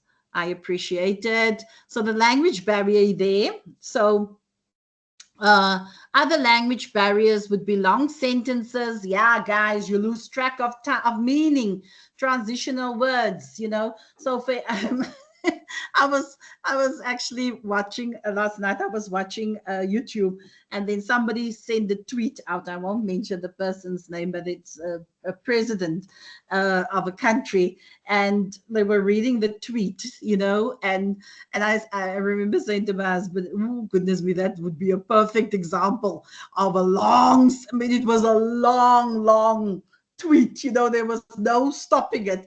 But unfortunately, I can't use that example. And you might know what I'm talking about. But he sent out this very long speech, long sentences. And I was reading it and I'm saying, where can I put the full stop? There must be a full stop somewhere, because how can you write like a sentence that has about, I actually told him to stop because it was on YouTube, to stop, and I went to the TV screen, guys. This is what I actually did, and I start counting the words, and I realized that this one sentence has 60 words in it, and I'm saying, how the hell can you have 60 words, in one tweet? It doesn't make sense. Okay, so a sentence should be about 15 to 18 words.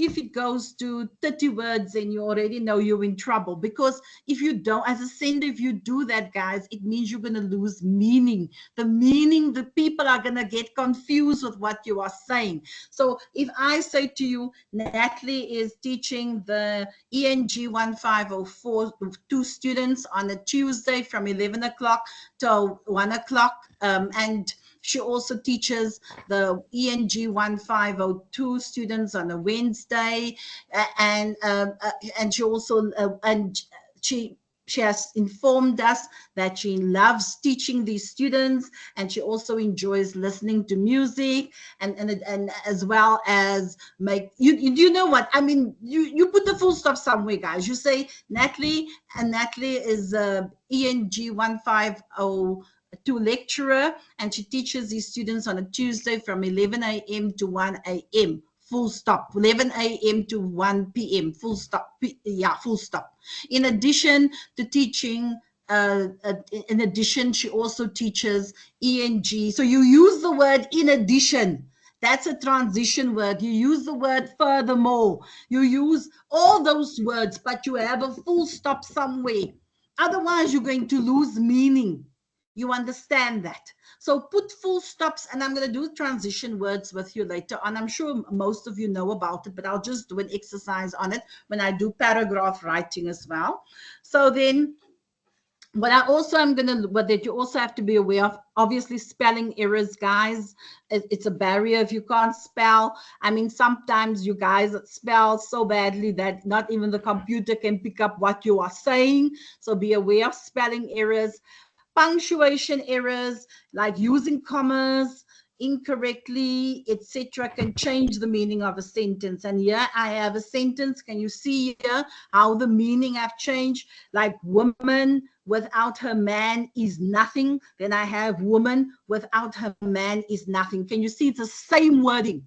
1, 2, 3, 4, 5, 6 words in the first sentence. 1, 2, 3, 4, 5, 6 words in the second sentence.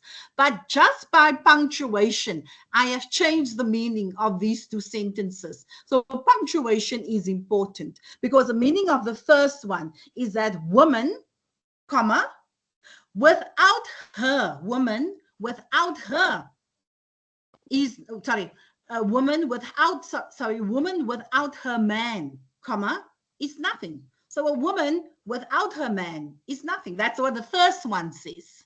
Okay. Now, if you look at the second one's punctuation, the woman is saying woman dot dot, that's a colon. So you know that because there's those two dots there, this is a dialogue now. The woman is now speaking, and the woman is saying, without her, man is nothing. Can you see there? So punctuation, you can have the same words, but then just because the punctuation has not been done correctly, the meaning can be lost. So punctuation is very important. So then the next one that I thought I would look at you is information overload.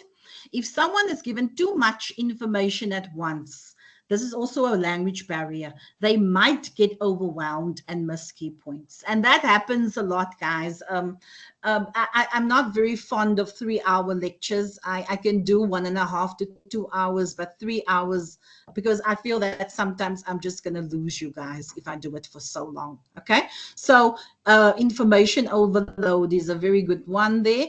And so we've done now perceptual barriers, we've done language barriers. Now the third one is going to be a physical barrier that we must also be aware of as senders. There will be physical barriers. So physical barriers are factors in the external environment that hamper communication. So as a sender, you're going to maybe encounter people talking outside the office. It's physical, you know, it's sometimes, and then you have a sender, you trying to lecture. Imagine there are people talking. I'm living in an area where I'm trying to do online teaching, but there's children playing outside because I live in a small apartment block. And as a sender, how am I going to prevent that from happening? Or I have to tell my audience, look here, you might hear children playing outside. Can you please just ignore that? But be aware of physical barriers as a sender as well. So people talking outside the office is a physical barrier. Bad phone lines is also a physical barrier. You know, then you must follow. Oh, okay, I can't get a hold of you. WhatsApp is not working. It's a physical barrier. Poor internet connection for video calls. I mean, that happens a lot, not just for video calls, even for normal calls. There might also be a problem. You know, normal WhatsApp calls might also be a problem. An untidy document covered with ink smudges. It's a physical barrier. You can imagine. Yeah. Let me just see what this, invoice. If I come, this is what happened to me last Friday. I had to change because I moved to provinces, to different provinces, and then so I don't know what happened, guys, but I had to go to the bank to change my address, and the document that I had that I received from the Tshwane municipality, I don't know how it happened. I just know there was a 5-year-old in the house last week, and that person and this is what the document actually looked like.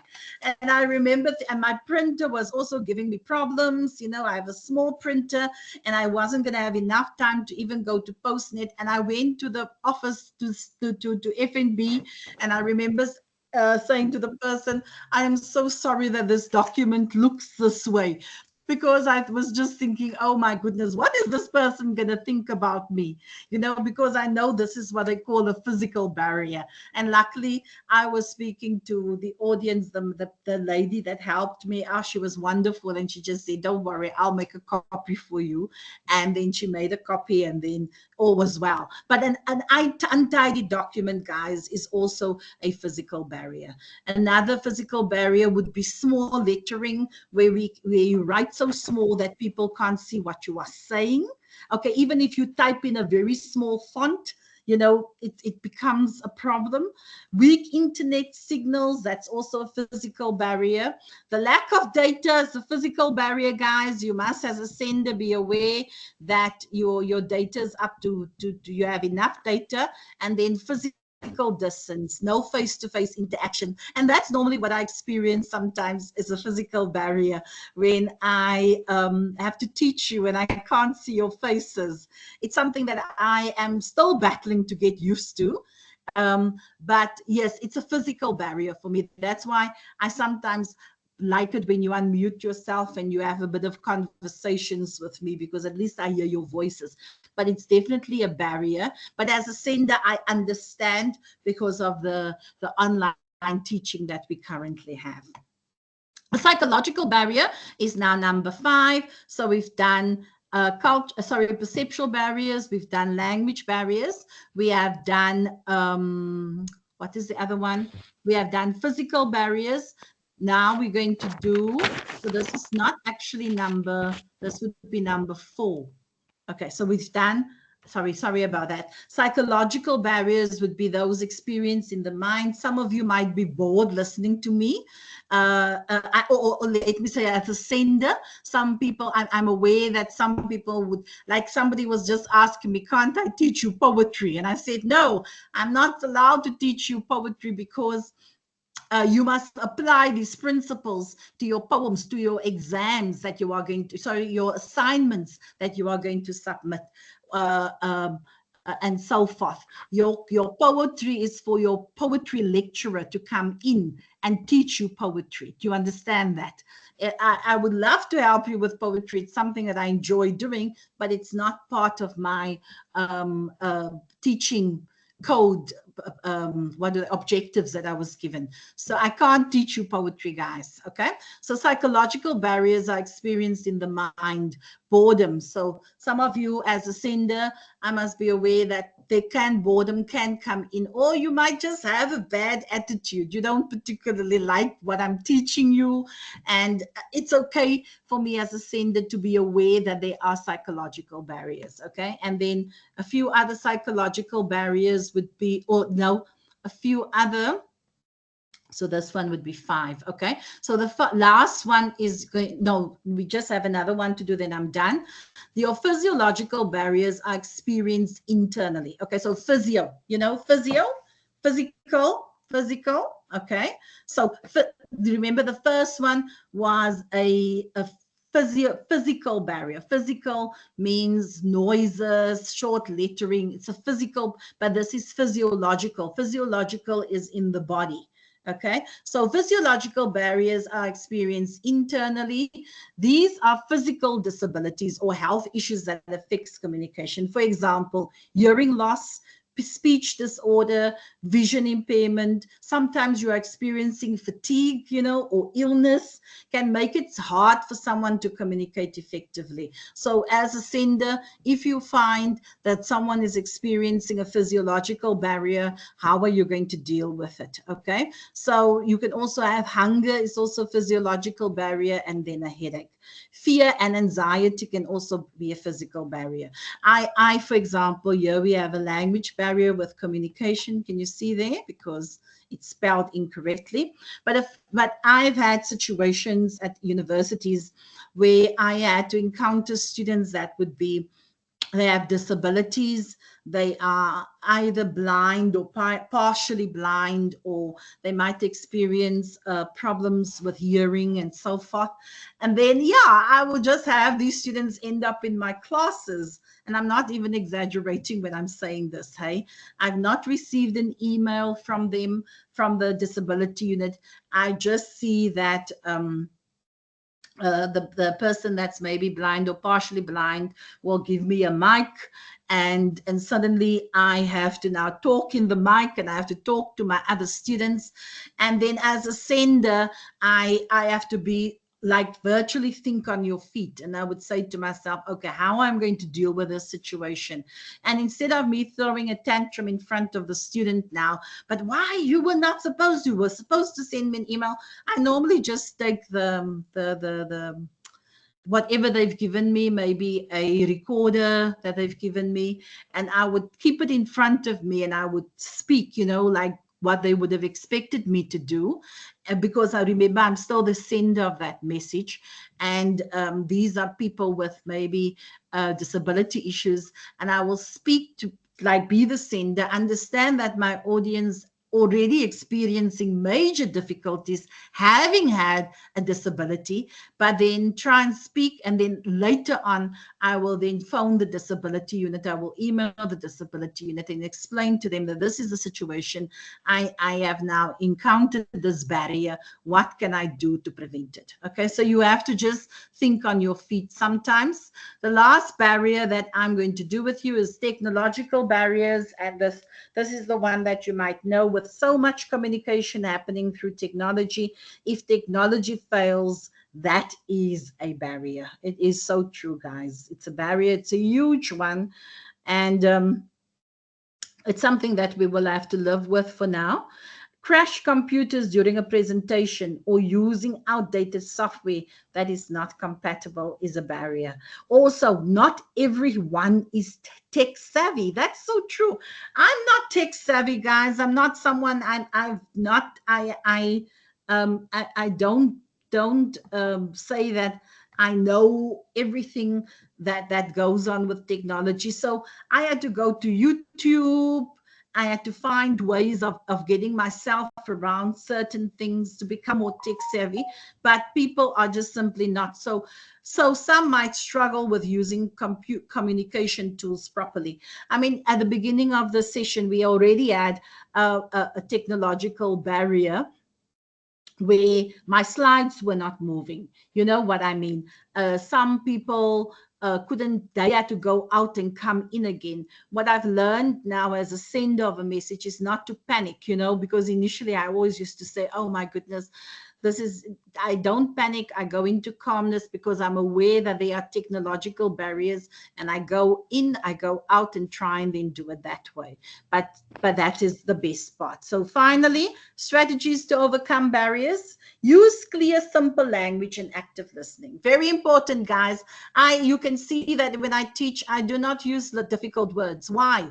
Why must I now say to you, to conclude this lecture, it's important that you use, then I use an unnecessary difficult word. I'm telling you, use clear, simple language and active listening. Active listening meaning open-minded listening. You understand that? Foster an inclusive environment. Yes. Respecting cultural differences. Respecting it. Is that clear? Okay. And if you are uncertain about something, guys, I'm amazed at our cultures in South Africa. People are so excited when you want to learn about somebody else's culture. I'm very excited when, I think it's Aliyah, when she corrected me about something, because about the Islamic culture, because now I've learned something new.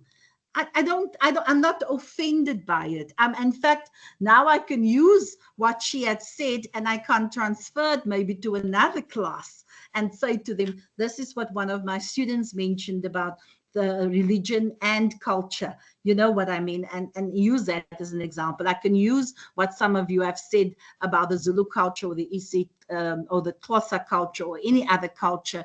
And I can also use what someone had said about dialects. When you come to Joburg, the dialect is different from KZN. For me, that is lifelong learning. You get it, okay? Leverage technology appropriately and ensure feedback loops, okay? So leverage technology appropriately and use feedback.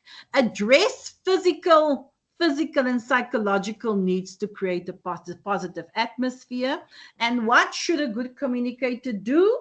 A good communicator anticipates and tries to prevent the occurrence of barriers. And so that's my story for today. Yes, that's my story. Natalie Lottering, ma'am, would you please share with us the slides at the end of your lecture? What I do, guys, there's a recording that someone, okay, let me just go up quickly. Questions. Correct me if I'm wrong, but isn't that court culture? Yes. Would laziness fall under physiological barriers? Lazy will be under psychological. Laziness would be psychological. It's in the mind. So somewhere along the line, the mind would be there. Okay. Physiological is normally with the body, you know, where there's a disability, etc. Okay. Then is fear and anxiety physiological? I think fear and anxiety would mostly be psychological. It's psychological. It's in the mind. Is that they are? Remember, when anything physical is what you can see sometimes physically. You understand that? But psychological, psycho is in the mind. Is that clear? Then, ma'am, would you please share with us the slides at the end of your lecture? Yes, I do share the slides at the end of the lecture. Not this this lecture. I still have a class tomorrow and Friday. So I will send out the slides on Thursday because there's public holiday on Friday. I will share the slides on Thursday because what I do, I send one set of slides to everybody. Otherwise, it just becomes confusing. I still have to teach this whole class tomorrow and Thursday. So you'll get the slides on Friday, and I normally send it via PDF to Avron. Avron, that's the administrator, and he will email it to all of you. Okay? Okay, ma'am, I'm asking because on the slides, fear and anxiety was under physiological. Oh, maybe I've made a mistake. I think fear and anxiety, guys, should be under psychological. I will correct that in the slides, guys. I'm so sorry about that. It's a mistake that I've made. Okay, thank you, 100%. I like that, Murindeni. Okay, so I will just correct that one and make sure. So, guys, this is my story. This is my week so far. Thank you for being so amazing today and participating actively. I really, really enjoyed it. Okay, Sipukazi Tolo, you have a question? Sorry, ma'am. I want to ask, do you have like weekly classes? Because I think this is my first class because I received an email with the link from my tutor to say join this class. So I'm asking, is it like a weekly class? It is supposed. supposed Or does it have like the same link every week? Well, everyone sends it out to you. There's supposed to be an ENG 1501 1502 link that he sent to you guys, and that I think that's the same link that you use. Maybe I can get hold of everyone and he can explain it to you. Just hang on. I am here. Oh, okay. Yes, everyone, can you explain that to them? Students who have not been included in the mailing list or on the mailing list, they're either not in this region, registered in the Eastern Cape region because the Eastern Cape hosts these sessions. Okay. Each region hosts different sessions. There might be ENG somewhere else as well. But specifically this is for our Eastern Cape region students, but it is open for all students to attend. If you are not on the mailing list, I'm putting my email address in the chat. You can drop me a mail and then I'll just forward the calendar reminders to you. You use the same link each time you log on, but just for your records, you can just send it to me and then I'll forward it so that you've got it as well. Okay, thank you so much, everyone. There's his email link. You can see it there. Thank you. Thank you, Aliyah. She says, ma'am, thank you for the session. I had a lovely time learning with you and having constructive discussions with my peers. Have a good day. So thank you, Aliyah, for that. And thank you so much for your amazing input that you've given. Thank you, everybody else that has participated so actively today. I truly enjoyed the session. So yeah, let's see each other next week, Tuesday. I think there's a class next week, Tuesday. Let me just make sure the dates, because I think Monday is a public holiday, but not Tuesday. So yeah, we will definitely have a class. If there are any changes, Avron will inform you about that. But yes, enjoy the rest of the week. Enjoy today, and I'll see you next week. Bye-bye.